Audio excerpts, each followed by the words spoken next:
Hello दोस्तों, यदि आप हमारे चैनल से नए जुड़े हैं तो हमारे चैनल एवी लाइव को सब्सक्राइब जरूर करें और अपने दोस्तों में शेयर करें। यह समय रात के लगभग 12 बजे का था। मौसम खराब था, सर्द हवाएं चल रही थी और बार बार बिजली कड़कने की आवाज माहौल को डरावना बना रही थी। ऐसे में एक काले लबादे वाला शख्स अपने हाथ में पीतल की मटकी लिए आगे बढ़ रहा था। कुछ ही दूरी पर एक खंडहर नजर आ रहा था जिसके बाहर एक बरगद का बड़ा सा पेड़ था। वह शख्स जाकर उस पेड़ के पास रुक गया और तभी एक तांत्रिक उस खंडहर के अंदर से निकल कर आया। वहीं बरगद के पेड़ के नीचे एक गड्ढा खुदा हुआ था। इस मटकी को इस गड्ढे में दफना दो। उस शख्स ने मटकी उस गड्ढे में रखकर उस पर मिट्टी डाल दी और चुपचाप वहां से चला गया। रणबीर और मेघना सेकंड ईयर से एक दूसरे से प्यार करते थे और अब उनकी ग्रेजुएशन कंप्लीट हो गई थी। रणवीर, मैं तुमसे बहुत प्यार करती हूँ, लेकिन पापा हमारी शादी को कभी राजी नहीं होंगे। मैं तुम्हारे साथ भाग चलने को तैयार हूँ। नहीं मेघना, हम भागकर अपनी फैमिलीज का नाम मिट्टी में नहीं मिला सकते। हम दोनों मिलकर उनसे बात करेंगे। रणवीर, मैं मेरे पापा को अच्छे से जानती हूँ, वो नहीं मानेंगे। आगे क्या करना है ये मैं तुम पर छोड़ती हूँ। ये कहकर मेघना चली गई। रणवीर गहरी सोच में डूबा हुआ तेज तेज कदम बढ़ा रहा था। वो उसी खंडहर के पास जाकर रुका और बरगद के पेड़ के नीचे बैठकर आराम करने लगा। कुछ देर बाद ही उसको किसी के कदमों की आहट सुनाई दी। कौन आ रहा है? कहीं कोई चोर लुटेरा तो नहीं? ये सोचते हुए वो पेड़ की ओट में छिप गया। उसने देखा कि वही काले लबादे वाला शख्स वहां आया। उसके हाथ में एक काला मुर्गा था। वो ठीक उसी पेड़ के नीचे आकर उसी जगह पर रुका जहां उसने मटकी को गाड़ा था। गुरुजी, मैं आ गया। उसकी आवाज सुनकर वही तांत्रिक खंडहर से बाहर आया। उसके हाथ में एक तेज धार चाकू था। उसने चाकू को अपने चेहरे की तरफ बढ़ाया और कोई मंत्र पढ़कर उस पर भौंका, फिर उस शख्स को दे दिया। उसने मुर्गे को पकड़ा और खत से उसकी गर्दन काट दी। खून टपक कर जमीन पर गिरने लगा। गुरुजी, अब आगे मुझे क्या करना है? तुमने जो मटकी यहाँ गाड़ी थी उसे कल आकर निकाल लेना, फिर उसे अपने घर के एक एकांत कमरे में स्थापित करना। उसके ठीक बाद तुम्हारी जो भी ख्वाहिश हो उसको एक कागज पर लिखकर उस मटकी के अंदर डाल देना। उसके बाद तुम्हारी जो भी ख्वाहिश होगी पूरी हो जाएगी। ये कहकर तांत्रिक अंदर चला गया और वो लबादे वाला शख्स भी वहां से चल दिया। रणवीर वहां से अपने घर की तरफ रवाना हुआ, लेकिन उसके दिमाग में यही ख्याल आ रहा था, यहाँ ऐसी कौन सी मटकी गड़ी है जिसको घर में रखने से हर ख्वाहिश पूरी होगी। अगले दिन भी वो उसी बारे में सोचता रहा और रात होने पर जंगल की तरफ निकल गया। उस आदमी के पहुंचने से पहले मैं मटकी को निकाल लूंगा। मेघना को पाने के लिए मुझे ये करना ही होगा। वो उस बरगद के पेड़ पर पहुंचा। अपनी पॉकेट से उसने चाकू निकाला और उसी की मदद से उसने जमीन में छोटा सा गड्ढा खोद दिया। फिर उसे वो मटकी नजर आई तो झट से उसने उसे निकाल लिया और तेजी से वहां से निकल गया। कुछ देर बाद जब लबादे वाला आदमी और तांत्रिक वहां पहुंचे तो गड्ढा खुदा देखकर हैरान रह गए। अरे, ये क्या हुआ? गुरुजी, मेरी मटकी कहाँ है? हे भगवान, लगता है किसी ने मटकी को निकाल लिया। रणवीर ने चुपचाप अपने घर के एक अंधेरे कमरे में उस मटकी को रख दिया और एक कागज पर अपनी ख्वाहिश लिखी। मुझे इतनी धन दौलत चाहिए जिससे कि मैं एक घर ले सकूं और उसके बाद भी इतनी दौलत हो जाए कि मेघना के घर वाले फौरन मेरी शादी उससे करवा दें। यह लिखकर उसने वो कागज मटकी के अंदर डाल दिया और चुपचाप जाकर अपने बेड पर लेट गया। कुछ देर बाद एक गाड़ी रोड से गुजर रही थी। एक सेठ पीछे हाथ में ब्रीफकेस लिए हुए बैठा था। उसके चेहरे पर काफी डर नजर आ रहा था। ड्राइवर, गाड़ी तेज चलाओ, मुझे जल्दी से इस माल की डिलीवरी देनी है। कहीं कोई चोर लुटेरा मिल गया तो प्रॉब्लम हो जाएगी। तभी अचानक से ड्राइवर ने ब्रेक लगा दिए। क्या हुआ? सामने एक लड़की खड़ी थी जिसने बहुत ही हल्की काली साड़ी पहनी हुई थी। उसका आधा चेहरा घूंघट से ढका हुआ था। उसके लंबे और काले बाल थे। उसने अपने हाथ को उठाया और उंगली से कार की तरफ इशारा किया। तभी कार से शीशे अपने आप ऊपर हो गए और दरवाजे भी लॉक हो गए। अरे ये क्या हो रहा है? सेठ कार से बाहर निकलना चाहता था, लेकिन लॉक बाहर से लगे थे। कार का बोनट अपने आप खुल गया और उसमें आग लग गई। कार में आग लग रही है, जल्दी से खोलो। ड्राइवर ने चाबी लगाई और बार बार लॉक खोलने की कोशिश की, लेकिन कार का ना ही दरवाजा खुला ना ही शीशे। आग बुरी तरह लग गई और भम की आवाज करते हुए ब्लास्ट हो गई। ब्रीफकेस उड़कर उस लड़की के हाथ में आ गया। अगले ही पल वो लड़की हाथ में ब्रीफकेस लिए रणबीर के पास पहुंची। उसने ब्रीफकेस को खोला तो उसकी आंखें चौंधिया गई। वो पूरा का पूरा सोने से भरा हुआ था। अरे बाप रे! हाथ में इतनी दौलत देखकर उसके चेहरे पर शैतानी मुस्कुराहट छलक आई। रणबीर ने अगले ही दिन एक बड़ा सा घर खरीदा और उसमें अपने फैमिली के साथ शिफ्ट हो गया। उसके बाद उसने मेघना के पापा की कंपनी की एक ब्रांच खरीद ली और फिर अपने परिवार के साथ मेघना के घर पहुंचा। मेघना के पिता ने भी शादी को फौरन हाँ कर दी और कुछ ही दिनों में शादी करके मेघना रणवीर के साथ उसके घर आ गई। रणवीर, तुमने तो अपनी और मेरी दोनों की किस्मत पलट डाली। आखिर तुमने ऐसा किया कैसे? तुमको पाने का जुनून मुझसे कुछ भी करवा सकता है जान। ये कहते हुए उसने मेघना को गले से लगा लिया। रात के ठीक 4 बजे रणवीर की बहन नताशा अपने कमरे में सो रही थी। तभी उसको महसूस हुए कि कोई उसके बालों को सहला रहा है। उसने आंखें खोली तो पाया वही घूंघट वाली औरत उसके सिरहाने बैठी है। उसे देखकर वो बेहद डर गई। वो कमरे से चीखती चिल्लाती हुई बाहर आई तो बाकी मेंबर उसके पास पहुंचे। क्या हुआ नताशा? वो मालती से लिपट गई और बोली, मम्मी, अंदर कोई औरत है घूंघट वाली। कौन औरत है? आओ हमारे साथ। रणवीर और मालती उसके साथ कमरे में गए तो वहां कोई नहीं था। मालती ने समझा कि ये उसका वहम है, लेकिन घूंघट वाली का नाम सुनकर रणवीर का ध्यान उस औरत पर जा रहा था जिसने उसकी ख्वाहिश पूरी की थी। उस दिन के बाद भी नताशा को बार बार वो औरत कहीं ना कहीं नजर आ रही थी।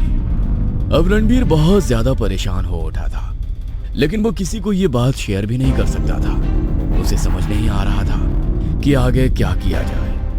एक रात नताशा अपने कमरे की तरफ जा रही थी कि अचानक किसी ने पीछे से उसके कंधे पर हाथ रखा। उसने चौंकते हुए पीछे की तरफ देखा तो घूंघट वाली लड़की उसके ठीक सामने थी। उसने नताशा की गर्दन पकड़ ली और उसको तेजी से हवा में उड़ाते हुए कॉरिडोर के एंड तक ले जाने लगी। मम्मी, भैया बचाओ, मम्मी। कॉरिडोर के एंड में पहुंचकर जो आखिरी दरवाजा था वो अपने आप खुल गया और वो दोनों उसके अंदर चली गई। इसके बाद दरवाजा खटाक से बंद हो गया और फिर सन्नाटा छा गया। सुबह होने पर घर में नताशा किसी को नजर नहीं आई तो सब परेशान हो गए।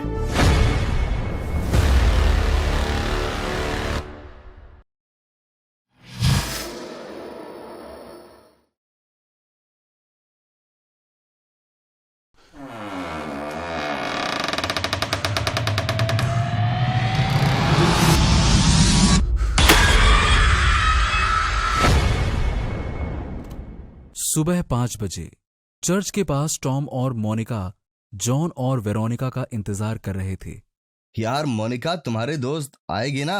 अगर 5 मिनट के अंदर नहीं आई तो बस छूट जाएगी। इसके बाद 12 बजे दोपहर में बस है जो 10 बजे रात को काली पहाड़ी पहुंचती है। मैंने तो उसे बता दिया था, वो आ ही रही होगी। उसे अपने पापा से बात करनी है जो 20 साल पहले जब वो 3 वर्ष की थी तभी मर गए थे। फादर डिसूजा से मैंने बहुत रिक्वेस्ट की थी, तब वो एग्री हुए थे वेरोनिका के पिताजी की आत्मा से बात करवाने को। मैं जानती हूँ, वो लोग आ गई। सॉरी, आने में थोड़ी देर हो गई। बाय द वे, ये मेरा दोस्त है जॉन। एंड जॉन, इनसे मिलो। ये है टॉम और ये है मोनिका। Hi guys. आपसे मिलकर खुशी हुई दोस्त। अरे देखो, बस भी आ गई। चलो जल्दी से चढ़ो। थैंक गॉड, अगर तुम लोग थोड़ी देर भी लेट हो जाते तो बस छूट जाती। मोनिका, कुछ अजीब नहीं लग रहा? इतनी बड़ी बस में हम लोग सिर्फ 8-10 लोग ही हैं। पूरी बस खाली क्यों है? दरअसल काली पहाड़ी एक वीरान एरिया है। उसके बाद कब्रिस्तान का क्षेत्र शुरू हो जाता है। इसीलिए उधर के पैसेंजर कम ही होते हैं। आज मौसम भी ठीक नहीं लग रहा, आकाश काले बादलों से ढका है, लगता है घनघोर बारिश होगी, ठंड भी बढ़ती जा रही है। मुझे तो अभी से ही ठंड लग रही है, आगे पता नहीं क्या होगा। अरे हाँ जॉन, सॉरी यार, जल्दबाजी में तुमसे ज्यादा बातचीत नहीं हो पाया। कुछ अपने बारे में तो बताओ। मैं वेरोनिका का पड़ोसी हूँ। जस्ट अभी हाल ही में जापान से मैनेजमेंट की पढ़ाई करके वापस लौटा हूँ। मैं मोनिका और वेरोनिका कॉलेज फ्रेंड है। वेरोनिका बहुत दिनों से 20 साल पहले एक एक्सीडेंट में अपने पिताजी की आत्मा से बात करना चाह रही थी। हाँ, वेरोनिका ने बताया था कि तुम किसी फादर को जानते हो जो आत्माओं को बुलाता है और उससे बात करवाता है। हाँ, फादर डिसूजा काली पहाड़ी के ऊपर बनी चर्च के पादरी हैं।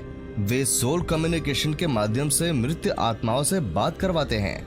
ठंड लगने के कारण बस में सभी लोग सो गए थे।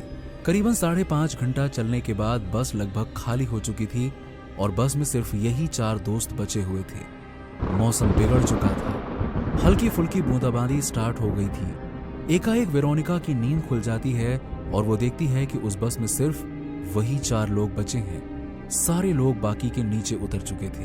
खिड़की के बाहर सिर्फ धुंध दिखाई दे रहा था। अनजान जंगलों से गुजरती हुई बस एकाएक एक आवाज के साथ लड़खड़ाती हुई कुछ दूर जाकर रुक जाती है। बस का पहिया पंचर हो गया था। क्या हुआ ड्राइवर साहब, कोई प्रॉब्लम है क्या? बस क्यों अचानक रुक गई? अरे नहीं, टायर पंचर हो गया है। आप लोग बस से उतरकर बाथरूम वगैरह कर सकते हैं। आधे घंटे में स्टेपनी का टायर बदल जाएगा, ठीक है? ठंड से मेरी हालत खराब हो रही है, सुसु भी जोर से लगी है। मेरा भी वही हाल है, चलो झाड़ियों के पीछे चलकर हल्का हो लें। तुम दोनों यहीं रुको, हम दोनों पीसी करके अभी आते हैं। वेरोनिका और मोनिका दोनों बस से नीचे उतरकर झाड़ियों के पीछे चले जाते हैं। वो अभी सूसू कर ही रहे थे कि उन्हें एहसास होता है कोई उन्हें देख रहा है। वेरोनिका झाड़ियों के पीछे देखती है तो उसे ऐसा लगता है कि बहुत ही तेजी से वहां से कोई गुजर गया। दोनों जल्दी जल्दी बस पर आकर बैठ जाते हैं। टायर भी बदला जा चुका था। करीबन आधे घंटे के सफर के बाद काली पहाड़ी के पास बस रुक जाती है। वो चारों वहीं उतर जाते हैं और बस चली जाती है। काली पहाड़ी एकदम वीरान थी। आसपास कहीं कोई पेड़ पौधा नहीं था, सिर्फ चट्टानों का मरुस्थल दिखाई दे रहा था। जहां तक देखो चट्टान ही चट्टानें थी। जैसे तैसे हाँफते हुए चारों पहाड़ी के ऊपर बने चर्च के पास पहुंचते हैं। तभी अचानक चर्च का दरवाजा खुलता है। उसमें से फादर डिसूजा निकलते हैं। आओ भाई सन, आओ, मैं तुम लोगों का ही इंतजार कर रहा था। आ जाओ अंदर आ जाओ, बहुत ठंड है बाहर, आ जाओ। फादर, ये है मेरे दोस्त मोनिका, जॉन और वेरोनिका। अच्छा, यही है वेरोनिका, इसे ही अपने फादर से बात करनी है। आ जाओ माय सन, आ जाओ, कम। अब उस ओएजा बोर्ड के पास जाकर बैठो, मैं कोने में अगरबत्ती जलाकर लाता हूँ, ठीक है? टॉम, मुझे तो यहाँ डर लग रहा है, पूरा कमरा अंधेरा है, ऊपर से ये ओएजा बोर्ड और डरावना है। अरे कौन था ये? क्या कौन था? कोई भी तो नहीं है यहाँ पे हमारे और फादर के सिवा, है? नहीं, अभी जो बहुत तेज भागा वहाँ जंगल में, हमने इसे देखा था। तो माय सन, रेडी हो सभी लोग आत्मा से बात करने के लिए? आओ, अब सभी ओएजा बोर्ड पर रखे कटोरे के ऊपर अपनी उंगली रखो। कटोरा जब इधर उधर चलने लगे तो कोई डरना नहीं, है ना? ओके। ये 1 2 3 4 और लेटर के ऊपर में यस और नो क्यों लिखा है? इसी के द्वारा तो हम आत्माओं से बात करते हैं।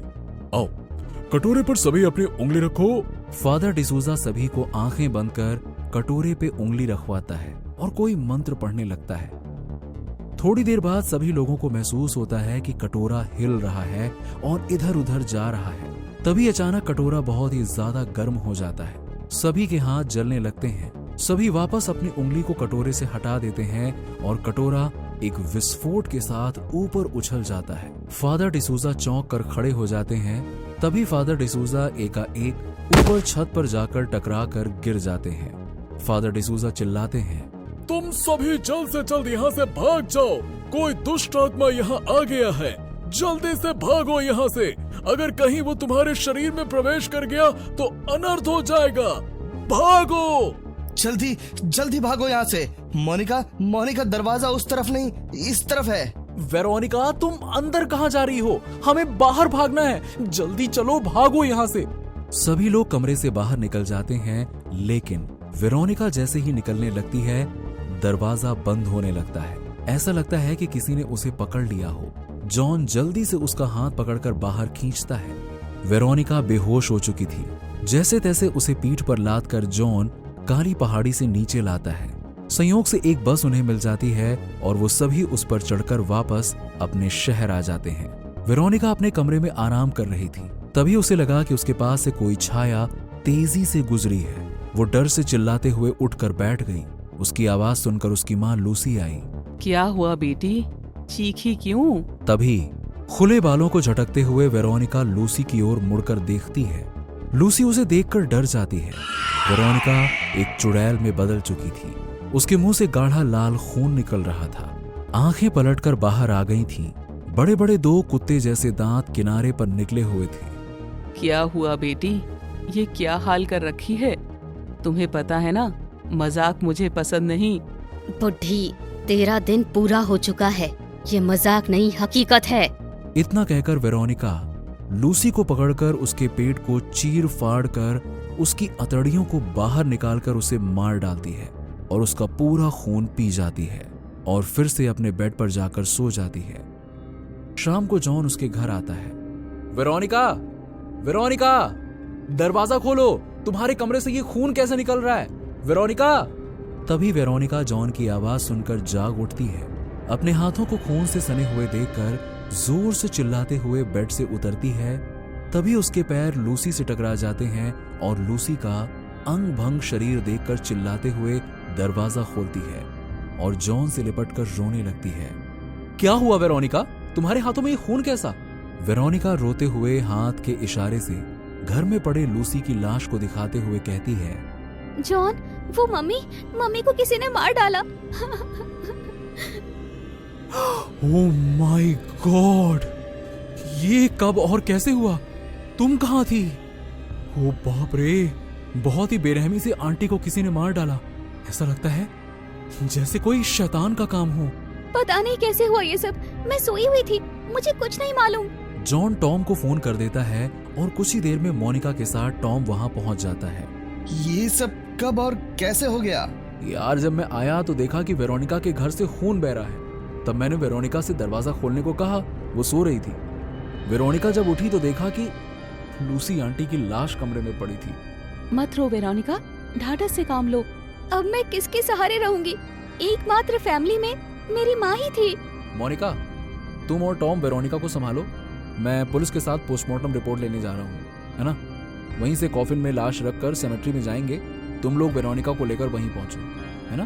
ध्यान रखना इसका। वेरोनिका, बुरा ना मानो तो एक बात जानना चाहता हूँ कि जॉन का लूसी आंटी से कैसा संबंध था? मम्मी हमेशा मुझे जॉन से अलग रहने की सलाह देती थी। वो कहा करती थी कि जॉन और उसके परिवार की नजर हमारी संपत्ति पर है। टॉम मोनिका और वेरोनिका को लेकर सेमेट्री यानी कब्रिस्तान पहुंचकर लूसी को दफनाकर सब घर वापस आ जाते हैं। रात में सभी वेरोनिका के घर पर ही रुकते हैं। टॉम, मैं अपने यहाँ से खाना बनवा कर ले आता हूँ, तुम लोग वेरोनिका का ख्याल रखना, ठीक है? जॉन के जाने के बाद मम्मा को यही पसंद नहीं था कि जॉन मेरा इतना केयर क्यों करता है। हो सकता है वो सही सोचती हो। आखिर तुम्हारी संपत्ति का देखभाल करने वाला तुम ही माँ बेटी तो थी, और ये बात जॉन और उसकी फैमिली को अच्छी तरह मालूम था। टॉम, जाओ नहा लो, मैं वेरोनिका के पास बैठी हूँ। वेरोनिका, तुम्हारे कपड़े कहाँ हैं? मेरे कपड़े भीग गए हैं। वो तो छत पर ही सूख रहे होंगे। कोई बात नहीं, कपड़े मैं ले आती हूँ छत पर से। मोनिका कपड़े लाने के लिए छत पर चली जाती है और टॉम नहाने बाथरूम चला जाता है। तभी अचानक वेरोनिका में दुष्ट आत्मा आ जाती है। वेरोनिका मोनिका के पीछे पीछे छत पर चली जाती है। अरे वेरोनिका, तुम छत पर क्यों आ गई? मैं तो कपड़े लेकर आ ही रही थी नीचे। मैं ऊपर आई हूँ तुमको और ऊपर पहुँचाने। हे वेरोनिका, तेरी आवाज को क्या हो गया है? तुम कैसी बहकी बहकी बातें कर रही हो? बहकी बहकी बातें ही नहीं, बहकी हुई हरकत भी करेंगे। इतना कहकर वेरोनिका मोनिका को पकड़ लेती है और उलझ जाती है। तभी जॉन अपनी छत से देखता है कि वेरोनिका के छत पर 2 औरतें आपस में उलझी हुई हैं। वो दौड़कर वेरोनिका के घर आता है। इधर वेरोनिका मोनिका का पेट फाड़कर उसकी अतड़ियां निकाल देती है और उसी के कपड़ों में हाथ को पोंछ नीचे आकर बैठ जाती है। तभी जॉन दौड़कर ऊपर जाता है और छत पर से चिल्लाता है, टॉम, वेरोनिका, जल्दी ऊपर आओ, मोनिका को किसी ने मार डाला। टॉम बाथरूम से निकलकर ऊपर भागता है। मोनिका की शत विक्षत लाश देखकर जॉन से उलझ जाता है। कमीने, तूने इसे भी मार डाला? ये तुम्हारा क्या बिगाड़ी थी? टॉम देख, तू गलत समझ रहा है। मैंने अपने छत से यहाँ पे कुछ हरकत होते हुए देखा था। मैं तुम्हें ठीक समझ रहा हूँ। तुम छत पर मोनिका को अकेला देख उसे मार डाला। मैं तुम्हें नहीं छोड़ूंगा। तभी वहाँ वेरोनिका आ जाती है। वेरोनिका, तुम टॉम को बताओ कि अभी अभी मैं तुम्हारे सामने से नीचे से ऊपर आया हूँ। पर मैंने तो तुम्हें नहीं देखा आते। हरामजादे, अब बोल, मैं तुम्हें नहीं छोड़ूंगा। टॉम और जॉन लड़ते हुए छत के कोने पर चले जाते हैं, जहाँ से जॉन नीचे गिर जाता है और उसकी मौत हो जाती है। वेरोनिका, मैंने जॉन को नहीं मारा, वो फिसलकर गलती से गिर गया। लेकिन मैं गलती से नहीं, तुम्हें जानबूझकर मारूंगी। इतना कहकर वेरोनिका टॉम का भी पेट चीर फाड़ कर उसे मार डालती है। फिर जैसे ही वेरोनिका अपने नॉर्मल रूप में आती है, वो उन्हें मरा हुआ देखकर बिलख बिलख कर रोने लगती है।